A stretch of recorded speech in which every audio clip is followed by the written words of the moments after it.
오늘은 십자가의 도 네 번째 시간으로 인간을 창조하신 하나님에 대해 증거하겠습니다. 우리 하나님께서는 시작도 끝도 없으신 분이며 사람이 상상할 수 없는 아득한 태초로부터 스스로 존재하셨습니다. 그러다가 어느 때인가에 이르러 하나님께서는 하나의 계획을 세우게 되셨습니다. 바로 천지 창조와 인간 창조의 계획이었지요. 그 계획을 이루기 위해 하나님께서는 오랜 세월에 걸쳐 하나하나의 준비 작업을 이루기 시작하셨습니다. 먼저는 하나님께서 계시던 영의 공간에서 장차 천하 만물과 인간을 지으실 육의 공간을 구분해 내셨습니다. 그리고 원래 홀로 계셨던 한 분 하나님으로부터 성자, 성령, 하나님을 분리해내심으로 성부, 성자, 성령, 삼위일체 하나님으로 존재하게 되셨습니다. 그러면서 이때부터 하나님도 형상을 입으셨는데 그것이 바로 우리 사람과 같은 형상이었지요. 영의 세계 안에는 천군과 천사, 그룹 등 영의 존재들을 만드셨고 육의 공간 안에는 장차 인간들이 살아갈 지구를 만들어 놓으시고 또한 태양계와 해, 달, 별 등 이 무수한 것들을 만들어 놓으셨죠. 이렇게 모든 준비를 갖추신 후에 하나님께서는 이제 본격적으로 천지 창조 역사를 이루기 시작하십니다.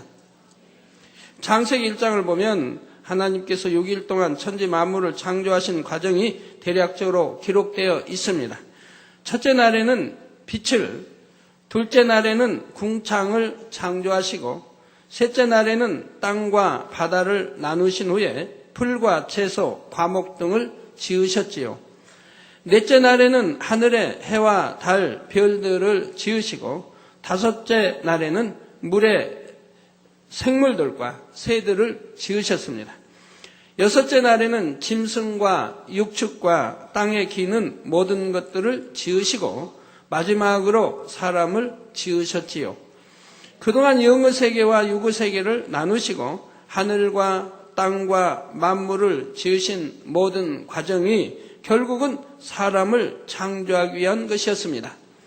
마치 아기가 아직 태어나기도 전에 태어날 아기를 위해 방을 꾸미고 옷과 모든 이 물건들을 마련해 놓는 부모님처럼 난 이제 자라면서 성장하면서 가지고 놀 장난감이든 흔들이든 이렇게 만들어 놓는 것처럼 하나님께서는 사람이 살기에 적합한 환경을 만드시고 그 후에 사람을 만드셔서 지으신 모든 것을 누리며 살게 하신 것입니다.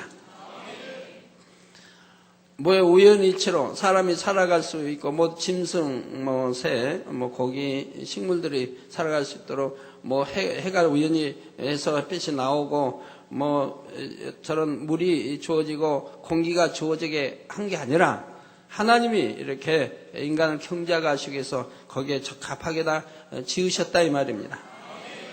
그러면 하나님께서는 왜 사람을 만드셨을까요? 왜 오늘날까지 이 땅에 수많은 사람들이 살아가게 하시는 것입니까? 이 질문에 답을 할 수 있다면 여러분은 사람이 왜 사는지 어떻게 살아야 하는지에 대해서도 답을 얻게 됩니다. 진정한 인간의 가치를 알기 위해서는 하나님께서 인간을 창조하신 목적을 알아야 합니다.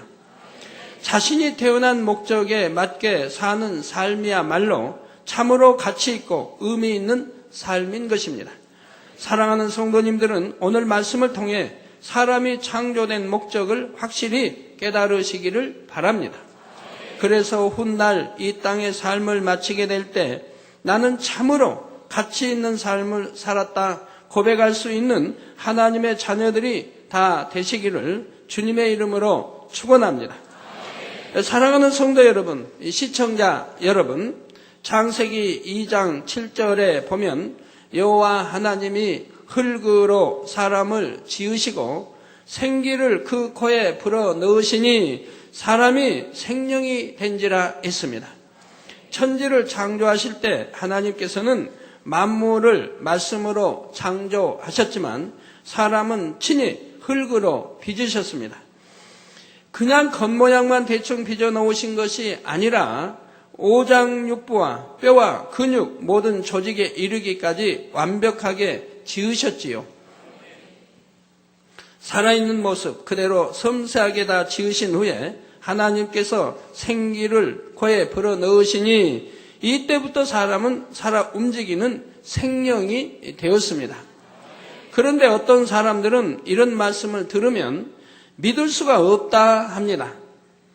흙으로 빚어놓은 형상이 어떻게 살아 움직일 수 있는가 의심하는 것이지요.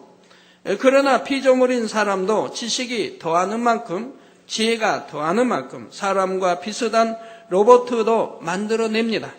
사람의 두뇌를 흉내내어 컴퓨터를 만들기도 하고 인공장기나 인공 피부를 만들어내기도 하지요. 복잡한 부품들을 조립해서 기계를 만들어 놓고 거기에 전원만 연결하면 마치 살아있는 것처럼 작동을 합니다. 우리 하나님도 우리 인간 오장부 모든 걸 이렇게 만들어 놓으신 다음에 생기를 불어 넣으시니 생명이 된 것 같죠.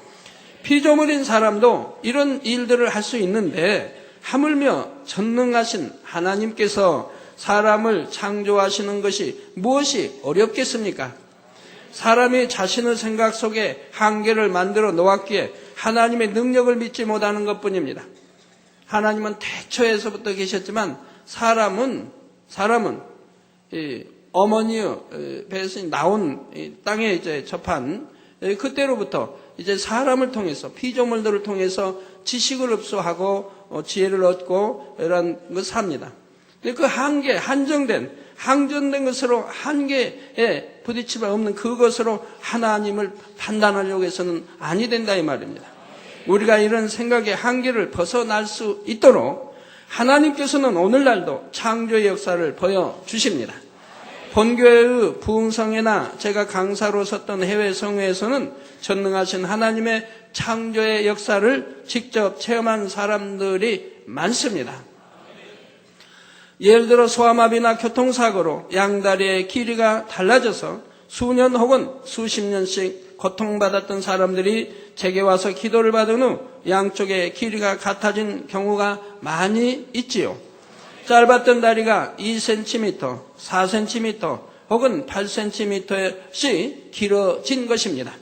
한 예를 들어 본교회 송희경 집사님은 선천성 내성마비로 인해 왼쪽 다리가 오른쪽보다 4cm 짧았습니다. 걸을 때에도 다리를 절었을 뿐 아니라 척추와 골반이 뒤틀려 있으므로 오래 서 있거나 걷기가 힘들었지요. 그런데 그러던 중에 1997년 본교회 부흥성에 참석하여 저에게 기도를 받고 나자 그 자리에서 짧았던 왼쪽 다리가 길어지므로 똑바로 설 수 있게 되었습니다. 짧았던 다리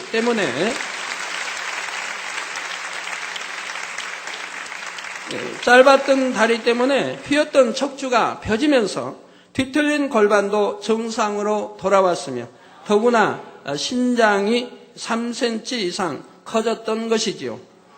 이렇게 짧았던 다리가 길어지려면 뼈는 물론이고 근육과 신경, 피부의 모든 조직들도 그 순간에 함께 새롭게 만들어져야 합니다.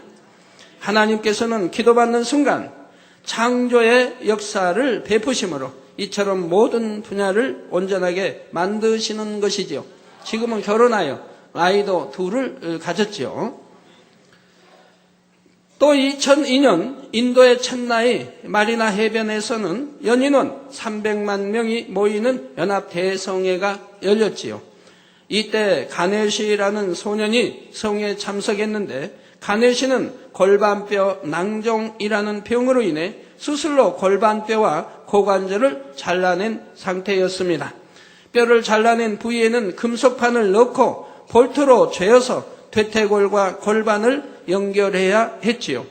엑스레이 사진을 보면 몸속에 금속판과 뼈에 박힌 볼트들이 뚜렷이 나타나 있습니다. 이렇게 수술을 받은 후에도 가네시는 계속 통증으로 고통받았을 뿐만 아니라 목발을 짚지 않으면 한 걸음도 걸을 수가 없었습니다.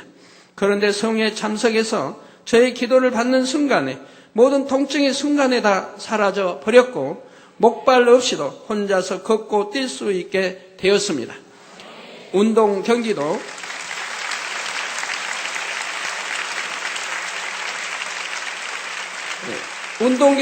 자유롭게 할 수 있을 정도였지요. 그리고 얼마 후 한국으로 연락이 왔는데 수술로 잘라냈던 뼈들이 다시 자라서 몸 안의 금속판과 볼트를 제거하게 되었다는 것입니다.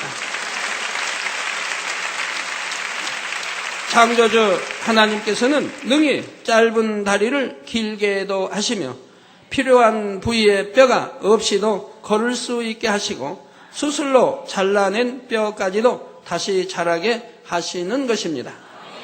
이러한 창조의 역사들을 통해 우리는 하나님께서 분명히 사람을 창조하셨음을 더욱 확실히 믿을 수 있다는 사실입니다.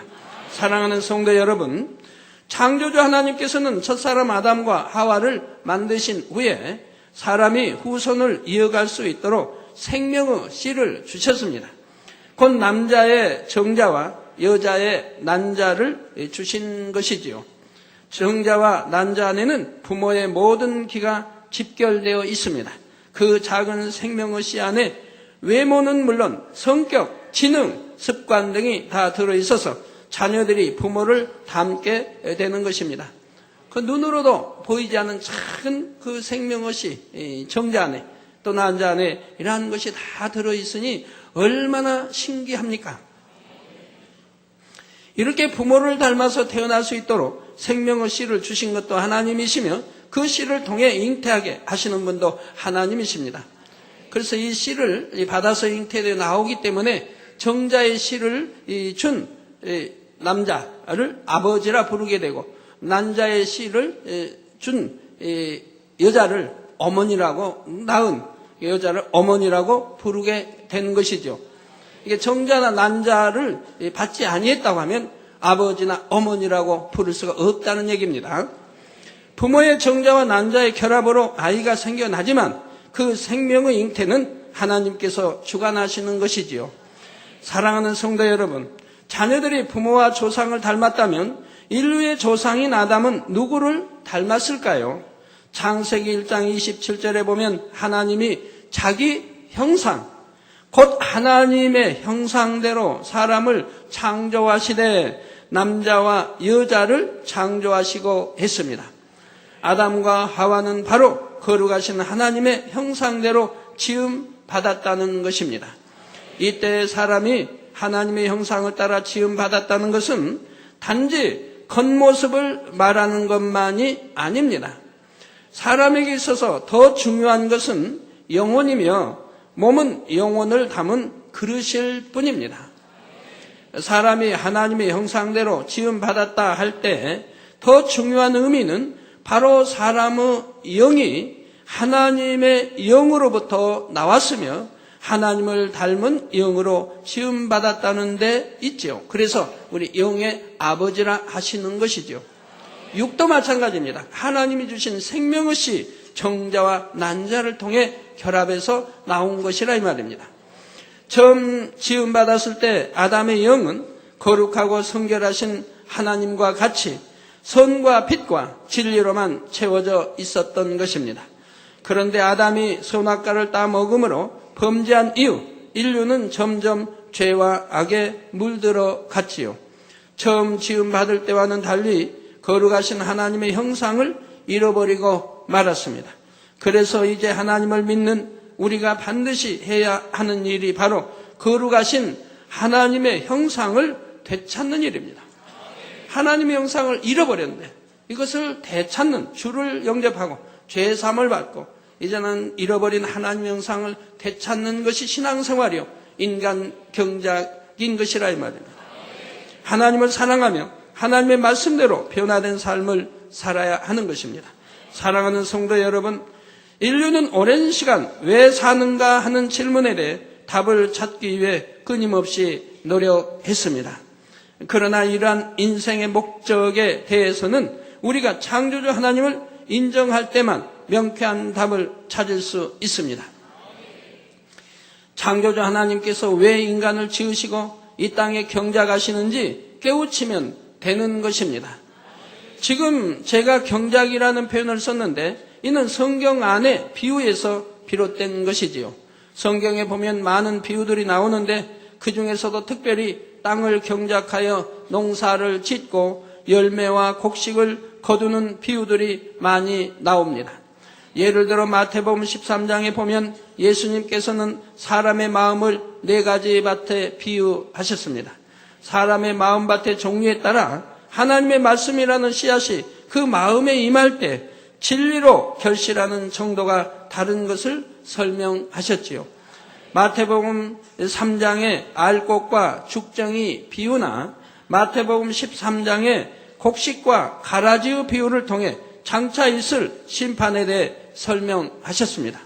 알곡과 같은 영혼들은 심판날에 천국 곳간에 들어가지만 가라지와 죽정이 같은 영혼들은 지옥불에 던져진다는 것이지요. 성경의 이러한 비유를 통해 하나님께서는 이 땅에 사람을 지으시고 인류 역사를 섭리해 가시는 과정이 바로 경작하는 것과 같음을 알려주고 계십니다. 농부가 추수하기 위해 땅을 일궈 경작하는 것처럼 하나님께서도 농부와 같이 우리를 경작하고 계신다는 사실입니다. 그래서 하나님께서 우리 사람을 창조하시고 이 땅에 살아가게 하시는 모든 섭리를 인간 경작의 섭리라고 말할 수 있는 것이지요.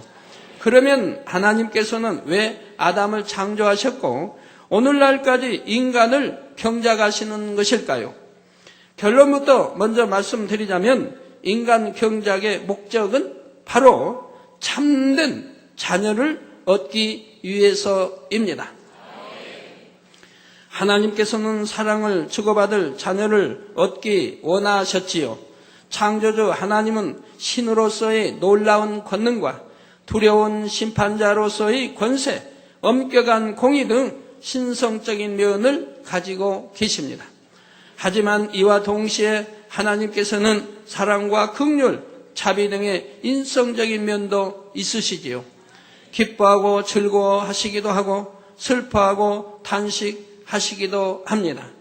이렇게 인성을 가지셨기 때문에 하나님께서는 외로이 혼자 있는 것보다는 서로 사랑을 주고받을 대상이 있기를 원하셨지요. 그래서 인간을 창조하고 경작하기로 계획하신 것입니다. 물론 굳이 인간을 만들지 않으셔도 하나님께는 수많은 천사와 천군들이 있었습니다. 그들은 하나님께 무조건 순종하는 존재로서 하나님을 경배하고 찬양하며 영광을 돌렸지요. 순종할 수도 있고 순종하지 않을 수도 있는 상황에서 하나님을 사랑함으로 순종하기로 선택하는 것이 아니라 무조건적인 순종만 하는 존재들인 것입니다. 물론 천사들 중에도 인성을 줘서 선택할 수 있는 이렇게 만들어 놓은 천사들도 있었습니다. 그 중에 하나가 루시퍼이지요. 그래서 그는 순종이 아닌 배신이 나왔던 것입니다. 그러나 하나님께서는 이런 천사들과 달리 마음에서 우러나는 사랑으로 자유의지 가운데 순종하는 참된 자녀를 원하셨던 것이지요. 비유를 한 가지 들어보겠습니다. 어떤 사람에게 아들이 하나 있는데 때로는 말썽도 부리고 부모의 마음을 아프게 합니다. 그렇지만 부모가 꾸짖으면 곧 회개하여 용서를 구하고 다시 애교를 부리며 사랑스럽게 안겨오지요. 그러면서 점점 나이가 들수록 부모의 마음을 이해하고 헤아릴 수 있게 됩니다. 부모님을 이해하는 만큼 그 은혜에 대한 감사와 사랑도 날로 깊어지는 것이고요. 이렇게 날로 더 사랑이 깊어져야 되는데 그리 못한 경우도 있죠. 오늘날 세월이 더 이렇게 지나면서 더 악해지고 그래서 지난주에도 참 그 슬픈 그런 기사가 나와 있는 걸 보게 됩니다. 아들이 자기 어머니가 약간 치매의 기운이 있었습니다. 그 하반신을 쓰지 못합니다. 그런데 어머니를 버리고 집을 나가버렸다 이 말입니다. 그리고 1년 후에 돌아왔다 이 말입니다. 그러니 어머니는 이미 돌아가셔서 뼈만 앙상하게 남아있고 그 방 안에는 냄새로 가득 차 있지요. 그 주위에서 이웃에서 왜 저녁에 이것이 확인이 안 되는지 참 궁금한 일이긴 한데, 그렇게 돌아와서 그걸 보고도 치우지도 않고 장례도 치르지 않고 또 나가버렸다 이 말입니다. 그러다가 그것이 이제 발견이 되고 잡히게 되었습니다. 이런 참 슬픈 소식들은 한 주에도 덜 듣게 된다, 매주 듣게 된다 이 말입니다. 그러나 옛날 60년대만 해도 50년대나 60년대나 이런 때만 해도 이런 소식은 참 몇 달에 한 번씩 들을 수 있었습니다. 그래도 세상이 경악을 했다 이 말입니다. 그런데 요즘은 얼마나 죄가 관영되어 있는지 매주 이런 사건을 들을 수가 있습니다. 또 숨겨진 사건은 얼마나 많이 있겠습니까?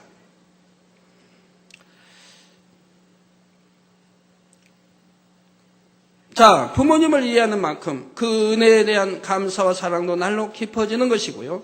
그런데 이 가정에는 매우 뛰어난 성능의 로봇가 하나 있습니다. 이 로봇은 사람의 형상을 갖고 있고 사람처럼 음성을 내기도 하며 시키는 대로 무조건 순종하게 만들어졌지요. 어려운 일들도 시키는 대로 척척 해내므로 사람에게 많은 유익을 주고 앞서 말씀드린 자녀처럼 말썽을 피우거나 부모의 근심이 될 일이 없는 것입니다. 그러면 여러분이라면 어느 쪽을 더 원하시겠습니까? 성능 좋고 순종만 하는 로봇가 있으니 자녀는 필요 없다 하시겠습니까? 아무리 순종을 잘하고 사람과 비슷한 로봇라도 마음을 나눌 수 있는 친자녀에 비할 수는 없지요. 제가 구간조를 잠깐 키워봤는데, 안녕하세요 가리켰더니 금방 따라합니다. 이제 나쁜 거 이렇게 배워가지고 뭐 온 거 그것도 뭐 하고요. 뭐 따지는 거 왜요 하고. 그런데 이 구간조를 그냥 몇 주 키우다가 치워버렸습니다. 얼마큼 사람의 말을 따라할 수 있는가 좀 알고 싶었는데 금방 따라하더라고요. 그래서 뭐 주님 성경도 좀 가르치게 하려고 했는데, 이 구간조가 뭐 사람의 말을 알아듣습니까? 뜻을 압니까? 헤아리기를 합니까? 그러니까 보니까 무조건 하루 종일 먹어요. 그 거기 먹을 거를 그냥 거기다 갖다 놔야 된대요. 그러니까 하루 종일 쪼아 먹고 있어요. 그러면서 변을 또 하루 종일 넣어요. 하루에 뭐 2번이든 3번 넣으면 좀 좋겠는데 하루 종일 먹고 또 넣고 그러니까 그 냄새가 실내에 얼마나 번져요. 그래서 냄새가 실내에 이렇게 번지게 됩니다. 그러니 우리 성도님들이 오시면 향기로운 냄새를 맡아야 하는데 좋지 않은 냄새를 맡으실 때 참 안 좋겠다 싶어서 그래서 할 수 없이 치워버리고 말았습니다.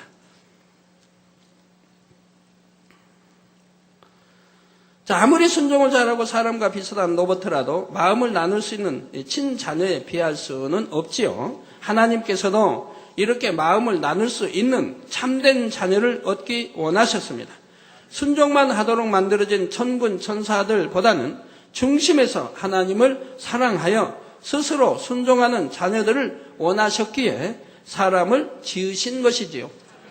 경작을 통해 하나님의 마음을 알고 하나님을 중심에서 사랑하는 자녀들을 얻으시면 그들을 영원한 천국에 이끌어 들이시고 그곳에서 기쁨과 행복만을 누리며 살아가게 하시려는 것입니다. 그런데 농사를 지어보면 알곡만 나오는 것이 아닙니다. 비록 농부는 최선을 다해 경작하지만 추수 때는 알곡만 있는 것이 아니라 죽정이가 섞여 나오기 마련입니다. 죽정이는 먹지도 못하며 알곡과 함께 곶간에 넣으면 알곡까지도 못 먹게 되지요.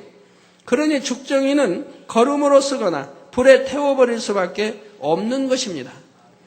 마찬가지로 하나님께서도 인간을 경작하신 후 최후에는 알곡과 죽정이를 가르는 작업을 하시지요. 마태복음 3장 12절에 보면 손에 키를 들고 자기의 타작마당을 정하게 하사 알곡은 모아 곡간에 들이고 죽정이는 꺼지지 않는 불에 태우시리라 했습니다. 여기서 꺼지지 않는 불이란 지옥불을 의미합니다. 하나님께서 정해놓으신 마지막 때가 이르면 하나님께서는 인간 경작을 마감하시고 이 땅에 살았던 모든 사람들을 심판하시지요. 이때 알곡이 되지 못하고 죽정이가 된 사람들은 심판을 통해 지옥불에 떨어지는 것입니다. 그러면 천국에 가는 알곡과 지옥에 가는 죽정이는 각각 어떤 사람들일까요? 알곡이란 예수 그리스도를 영접하고 하나님을 사랑하며 하나님의 말씀대로 살아가는 사람들을 말합니다. 부지런히 죄악을 벗어버리고 거룩하신 하나님의 형상을 회복한 사람들이지요. 반면에 죽정이는 하나님을 믿지 않고 예수 그리스도를 자신의 구세주로 영접하지 않은 사람을 말합니다. 또 하나님을 믿는다 하면서 의심하고 온전히 믿지 못하는 사람들, 비진리와 어두움 가운데 살아가는 사람이지요. 그런데 중요한 것은 교회 다닌다고 해서 모두가 다 알곡은 아니라는 사실입니다. 입으로는 주를 믿는다 해도 여전히 하나님의 말씀대로 살지 않고 세상 정욕을 쫓아 죄악 가운데 사는 사람들도 알곡이 아닌 죽정이인 것이지요. 그래서 마태복음 7장 21절에 보면 예수님께서 말씀하시기를 나더러 주여 주여 하는 자마다 천국에 다 들어갈 것이 아니요 다만 하늘에 계신 내 아버지의 뜻대로 행하는 자라야 들어가리라 하신 것입니다. 사랑하는 성도 여러분, 디모데전서 2장 4절에 보면 하나님은 모든 사람이 구원을 받으며 진리를 아는데 이르기를 원하시느니라 했습니다. 하나님은 모든 사람이 하나님의 마음을 알고 알곡이 되어 구원에 이르기를 원하십니다. 그래서 독생자 예수님까지 십자가의 죽음에 내어 주셨지요. 그럼에도 불구하고 주님을 구세주로 영접하지 않은 사람이나 여전히 죄 가운데서 사는 사람들은 하나님의 형상을 따라 지음받은 사람으로서 참된 가치를 회복할 수가 없습니다. 하나님의 참자녀가 될 수 없는 것입니다. 이런 사람들은 사람의 본분을 행치 못하니 짐승과 다를 바 없는 존재예요. 알곡이 아닌 죽정이에 불과한 것이지요. 이렇게 사람의 가치성을 잃은 죽정이를 알곡된 영혼들과 함께 천국에 들일 수는 없습니다. 세상 정욕 가운데 서로 미워하고 시기하며 욕심과 다툼과 온갖 악을 가진 사람들을 천국에 들어오게 한다면 어떻게 되겠습니까? 더 이상 천국이 행복하고 아름다운 곳, 영광스러운 곳이라고 말할 수가 없게 되지요. 그러면 천국에 들어오지 못하는 영혼들은 어떻게 해야 하겠습니까? 그냥 소멸되어 버릴까요? 아무리 죽정이와 같은 영혼이라 해도 사람의 영혼은 영이신 하나님의 생기를 받았기 때문에 영혼 불멸한 것이고 소멸될 수가 없습니다. 그러니 이들도 한 곳에 모아서 영원히 가둬두어야 합니다. 그렇게 가둬두는 장소가 바로 지옥이요. 죽정이가 된 영혼들은 각자의 죄값에 따라 영원한 불 가운데서 형벌을 받게 되는 것입니다. 그러니까 지옥은 지옥불이고 유황불로 나누어져 있죠. 유황불. 그래서 거기에 던져버리면 거기서 세세토록 타면서 불 속에서 세세토록 고통을 받으며 살아야 된다 이 말입니다. 그래서 우리 주님도 말씀하셨습니다. 지옥불은 영원히 꺼지지 않는다고 말씀이 꺼지지 않은 그곳에서 영원토록 세세토록 고통을 받으며 살아야 한다 이 말입니다.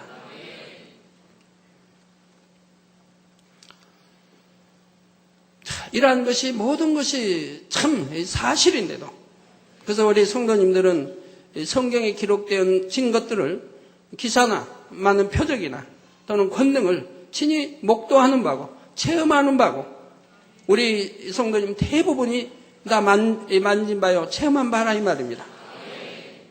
그렇기 때문에 능히 성경이 참이라고 하는 것을 믿을 수가 있고 내세가 있다고 하는 것 영원한 나라 또 천국이 있고 지옥이 있다는 것을 능히 믿을 수가 있고 또 저를 통해서 펼쳐져 나온 이 천국과 지옥 책을 통해서 또 읽어보시면 믿을 수가 있다 이 말입니다. 그런데도 아직도 의심하고 또는 믿음 가운데 살지 못하는 분들을 볼 때 얼마나 안타까운지요. 너무너무 참 안타깝고 마음 아픈 일이지요. 이해도 되지 않고요. 그렇게 수많은 증거를 매주 듣고 보면서도 어찌 그래 할 수 있으며 또 기사와 표적을 늘 볼 수 있는데도 어떻게 그래 할 수 있고 성경 구약이나 신약에 하나님의 또는 선지자들 제자를 통해서 나타난 그러한 기사와 표적을 또는 권능을 늘 볼 수 있는데도 어떻게 그럴 수 있는 것이냐 이 말입니다. 우리 이번에 페루에 김근실 집사님과 또 해서 2명이 페루 출장을 갔습니다. 지난주에 페루 출장을 갔는데 공항에서 짐을 좀 많이 가지고 갔나 봐요. 여러 가지 책과 짐을 가방이 여러 개 가지고 갔나 봐요. 그러니까 세관대에서 이제 가방을 열고 검사를 합니다. 좀 거기 독일 분들이 하고 해서 좀 까다롭죠. 검사를 딱 하는데 열어서 보니까 책이 나오는데 불꽃 같은 뭐 책 나오는데 거기 제 사진이 있다 이 말입니다. 제 사진을 보고 이분 이재로 목사님 아니냐고 그냥 들어가라고 그래서 그냥 통과를 했다고 그래요. 그래서 통과해서 이제 공항 안에 이제 나오니까 거기에 또 차기 대통령 후보로 나올 분이 영접을 나와 있더라 이 말입니다. 다음 차기 대통령 선거가 내년에 있나요? 거기에 대통령 나올 분이 영접에 나와 있다 이 말. 그리고 채널 5번, TV 채널 5번 재정국장, 재무국장 이제 국장님도 나와 있고요. 그래서 참 너무 이제 감격스럽지 않겠습니까? 두 분이 이렇게 교회 이름을 출장을 갔는데 그런 분들이 나와 있으니.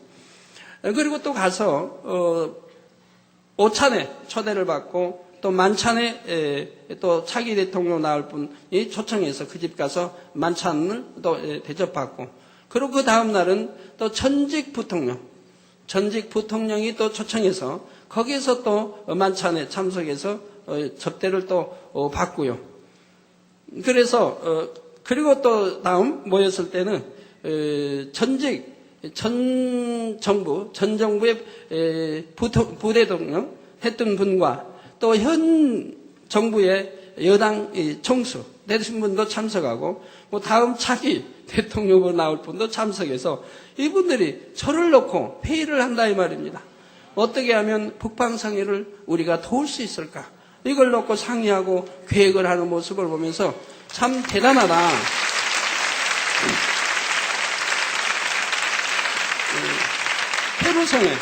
페루성에 불과 5일 동안밖에 제가 머물지 않았는데도 그 여파가 이렇게 크다 이 말입니다. 전 정부의 부대통령, 또 현 정부의 여당 총수, 그리고 또 차기 대통령으로 나올 이런 분들이 모여가지고 어찌하면 나를 도울 수 있을까? 왜? 그분들은 사업관계나 또 여러 가지 북방에서 페루에 많이 이제 주시를 하고 있죠. 거기는 지하자원이 많기 때문에 그 지하자원을 개발하기 위해서 이제 긴밀한 이런 협조 관계를 이루고 있습니다. 그렇기 때문에 그분들이 어떻게 하면 나를 도울 수 있을까를 모여서 이렇게 회의들을 하시는 모습이 너무 놀라웠다고 말씀을 전해 옵니다. 이렇게 한 번에 불과 며칠간에 하나님의 그런 권능의 역사들을 보고도 이렇게 이름이 있는 분들이 저를 도우려고 하는데 그 많은 하나님의 역사를 보면서도 온전히 믿지 못하고 말씀 안에 살지 못한 분들을 볼 때 너무 안타까운 일이죠. 오늘 또 일부 예배 전에 당장실에 어떤 우리 성도님 인사 왔는데 그분 성도님이 이런 간증합니다. 그분 성도님 또 어머님 되신 분들 뭐 캐나다인가요? 미국인가요? 또 유럽 갔다 오고 하여튼 영어를 참 잘해요. 그래서 광주 학원에서 영어 강사를 해요. 근데 광주 학원 제일 큰 학원이에요. 광주에서. 하여튼 뭐 우리나라에 서울에 있는 것보다 크다고 그분 말씀하는데 하여튼 제일 큰 학원. 학생 수만 해도 1,500명이 되고 교사 수만 해도 뭐 50몇 명이 된다든가요. 강사도. 이런데 거기 그 학원의 이제 이사장, 학원의 원장, 이분의 밑에서 공부를 배웠다 이 말입니다. 사사였어요. 그래서 영어를 그분을 통해서 배웠다 이 말이에요. 그래서 너무 은사하고 또 그분이 너무 잘해주고 그런다 이 말이에요. 그런데도 이분은 어찌하면 만민교회 와서 하나님의 일을 할까? 어찌하면 목자를 도와서 하나님의 일을 할까? 그 일념으로 가득 차 있다 이 말이에요. 그래가지고 이제 학원에 이제 이렇게 사표를 내게 됐죠. 사표를 냈더니 학원 원장님이 너무 낙담을 해가지고 내가 금년도 후반기에 가면은 원장 자리를 물려주려고 했는데 이 아들에게 또 제자이기도 하고 또 너무 착하고 그래서 원장 자리를 물려주려고 하는데 또 너무 유능한 영어 강사이기도 하고 그런데 사표를 내니까 너무 충격을 받으셨대요. 그러다가 이제 그날은 하루는 충격 속에서 하시고 다음에 또 만나서 이제 했대요. 왜 사표를 내느냐? 그래서 만민교회에서 우리 이재로 목사님 도와서 이렇게 통역도 하고 또 번역도 하고 하나님 일을 하고 싶다 이렇게 이제 설명을 하고 또 다른 분도 어머니 하여튼 거기 광주 목사님 찾아갔나 해서 하여튼 설명을 했다고 그래요. 이해를 시키려고. 그랬더니 이분이 그냥 내가 너를 너무 사랑하는데 그러면서 너무 안타까워 하시고 그러면 한 달만 더 있어달라.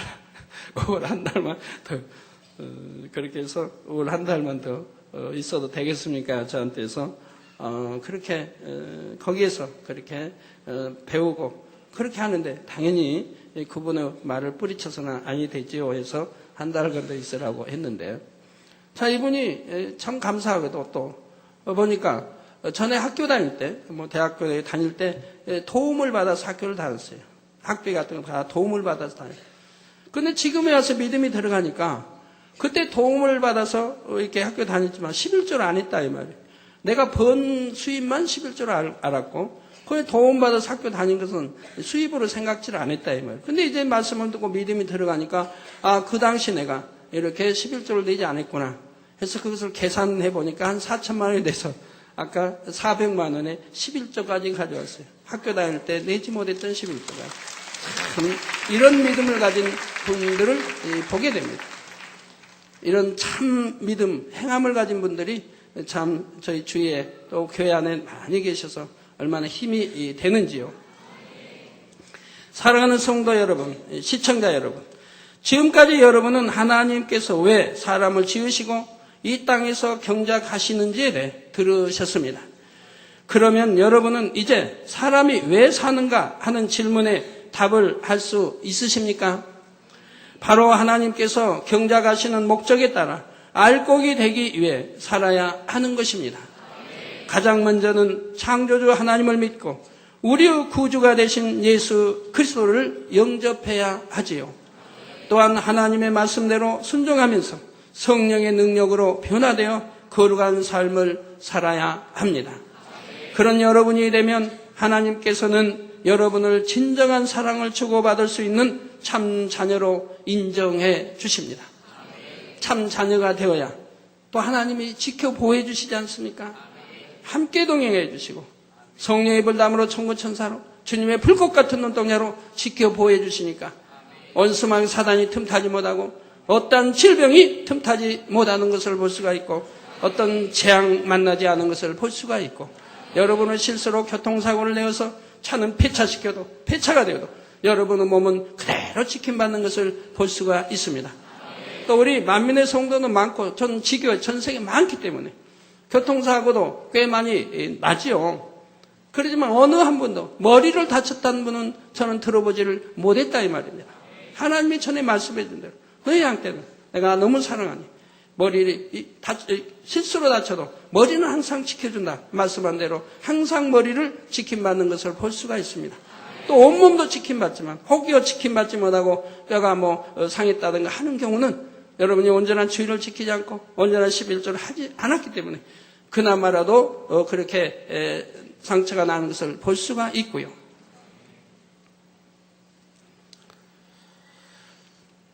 우리 성도님들은 하나님 말씀을 바로 알고 바로 가르치는 분들은 바로 알고 바로 행해야 할 것입니다. 우리 교회의 머리는 그리스도이십니다. 우리 교회의 머리는 우리 주님이시라 이 말입니다. 그 우리 주님도 호칭이 왕입니다. 만왕의 왕, 만주의 주입니다. 그 그리스도의 왕으로 오셨습니다. 죄송합니다. 이스라엘의 왕으로 오셨고 만왕의 왕이라는 호칭을 받았습니다. 그런데 오늘날 이 왕 위에가 다른 호칭 뭡니까? 왕 위에는 뭡니까? 황이죠, 황. 왕 위에 황. 이해가 안 되세요? 왕 위에는 황제지요. 근데 그리스도의 머리라 하며 지금 황자를 붙여서 쓰는 분들이 있다 이 말입니다. 그러니까 여호와는 치료하는 하나님, 우리 하나님 아버지는 치료하는 분인데 온갖 수많은 병이 있어도 치료받지 못하는 것을 볼 수가 있어요. 더군다나 황이면 누구보다도 하나님과 교통 잘해야 되고 사랑받아야 하고 지킴받아야 되고, 그래서 그러한 질병균으로 틈타지도 말아야 할 텐데 많은 질병균이 틈타서도 치료받지 못하는 것을 볼 수가 있다 이 말입니다. 그러나 여러분, 성경을 바로 알아야 된다 이 말입니다. 교회의 머리는 그리스도이시라 이 말입니다. 우리 주 예수 그리스도이시라 이 말입니다.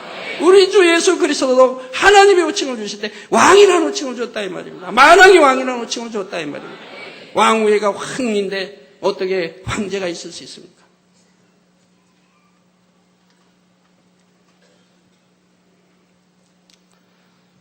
장차 여러분을 아름다운 천국으로 이끌어 들이셔서 영원한 행복과 기쁨을 함께 누리시는 것입니다. 사랑하는 성도 여러분, 천국과 지옥은 분명히 있습니다. 하나님께서는 깊은 교통함 가운데 저에게 천국과 지옥에 대한 많은 내용들을 알려주셨고 환상으로 보여주시기도 했습니다. 그 내용을 책으로 출판했는데 세계 곳곳에서 이 책자들에 대한 요청이 쇄도하고 있습니다. 현재 영어, 스페인어, 중국어, 일어, 힌디어, 타밀어, 러시아어 등으로 번역되었고 앞으로도 더 많은 언어로 번역될 예정입니다. 이 책들을 읽은 분들이 신앙이 뜨거워졌다는 간증을 많이 듣습니다. 그동안 신앙생활했던 걸 통해 잡아가고 이제는 이렇게 신앙생활에서는 아니 되겠구나 하고 뜨겁게 신앙생활을 하지요.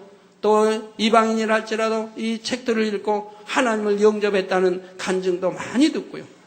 더군다나 저기 북방 쪽에나 다른 그런 외국에서는 이 책들이 돌면서 읽혀지기 때문에 많지를 못해서 구하지를 못해서 돌면서 읽혀지기 때문에 대부분 표지들이 다 떨어져 나갔다고 그러죠. 그런 말을 들을 때마다 안타까움을 금할 수가 없습니다. 천국은 너무나 아름답고 행복한 곳이지요. 전능하신 하나님께서 사랑하는 자녀들을 위해 최고로 아름답게 꾸며 놓으신 것입니다. 이 땅에서 아무리 아름답고 화려한 곳이라 해도 천국과는 비길 수가 없습니다.